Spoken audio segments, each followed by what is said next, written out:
we have to be careful with these going to different churches and stuff like that. Some of the things I can laugh about today, but at the moment I wanted to cry because it was some wild stuff, some wild stuff. I remember going to this one church to minister. They had me do poetry, words of inspiration, and I went there and I shared, and I felt obligated to stay for the entire service.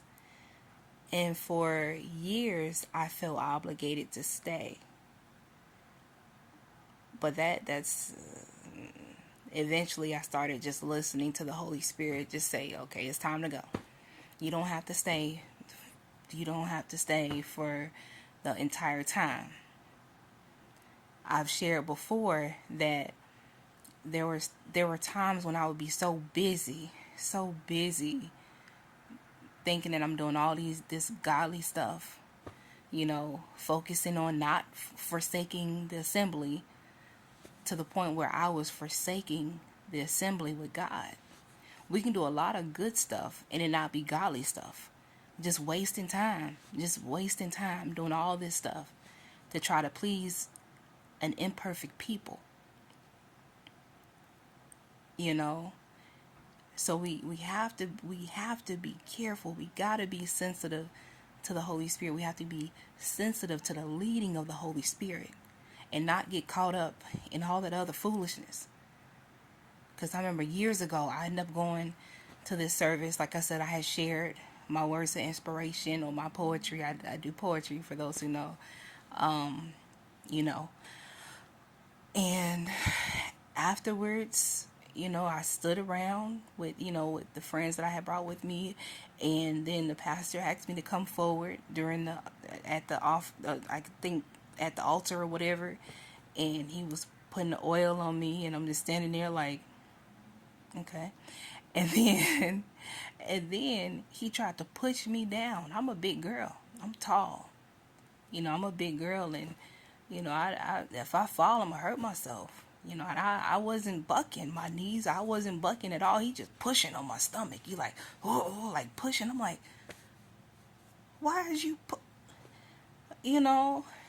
I mean, the reflexes, I didn't want to knock the man out. I didn't want to do that. I know that I had the strength and the power to do that.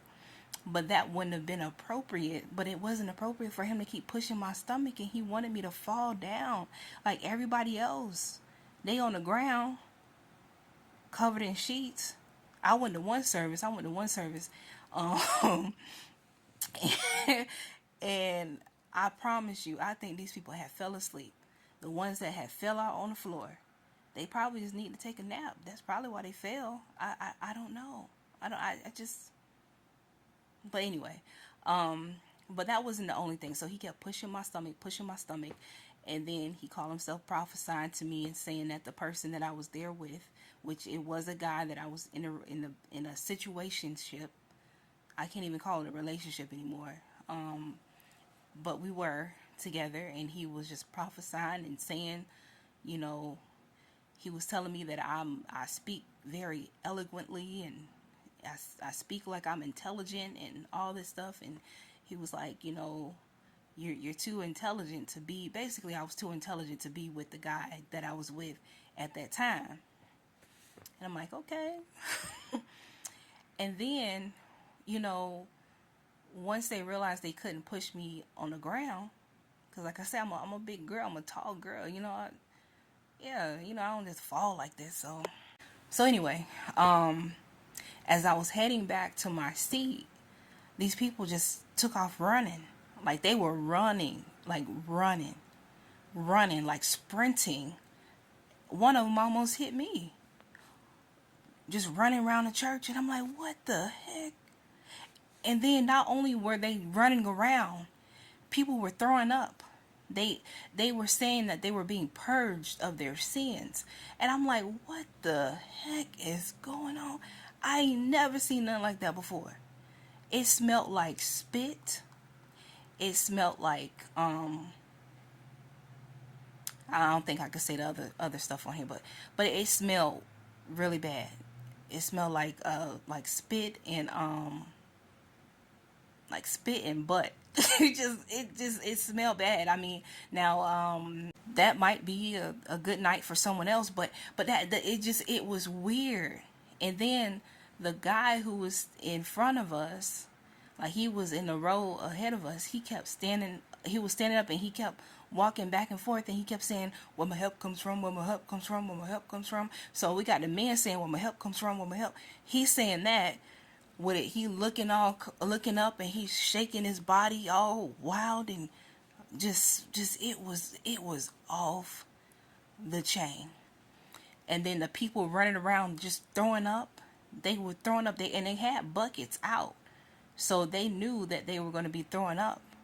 And then the pastor, prophet, apostle, whatever he was, he pushing people down on the floor. And I said, what in the world? And like I said, people were sprinting, like they was running track. I'm like, I'm looking like this. I will never, ever go somewhere like that ever again. That I can't do it. I can't do it. And I'm not a person that I'm going to sit here and try to fake it. You know, I just can't.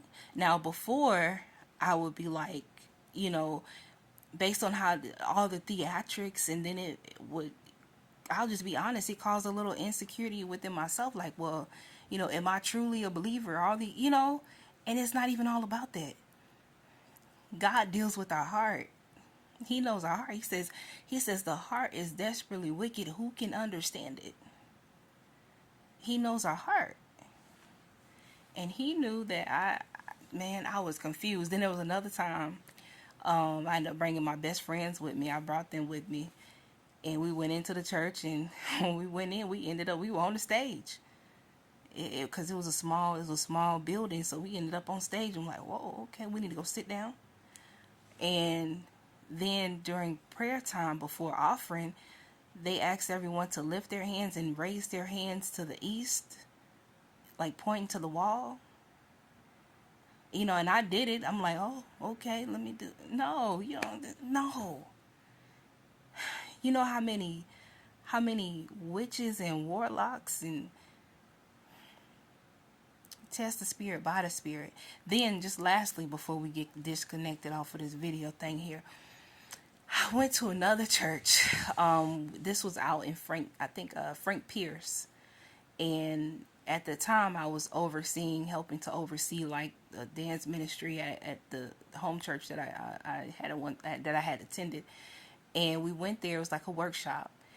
And the apostle lady, she was speaking all night. I want to say we probably entered that service at like, oh my gosh, what time was it?